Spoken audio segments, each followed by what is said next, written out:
आगामी लोकसभा निवडणुकीच्या पार्श्वभूमीवर राज्यातील 17 सनदी अधिकाऱ्यांच्या बदल्या करण्यात आल्यात।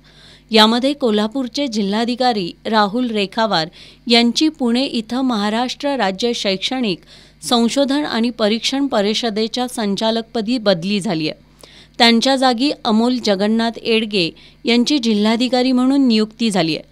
कोल्हापूरचे जिल्हाधिकारी म्हणून नियुक्त झालेले अमोल एडगे हे 2014च्या IAS बॅचचे अधिकारी असून जळगावमध्ये त्यांनी प्रशिक्षण कालावधी पूर्ण केलाय।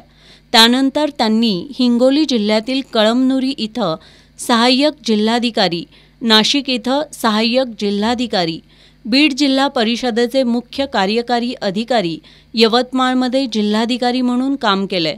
सध्या ते महाराष्ट्र राज्य शिक्षण संशोधन आणि प्रशिक्षण परिषद पुणेच्या संचालकपदी कार्यरत आहेत। आता त्यांच्या जागी राहुल रेखावार यांची बदली करण्यात आली आहे।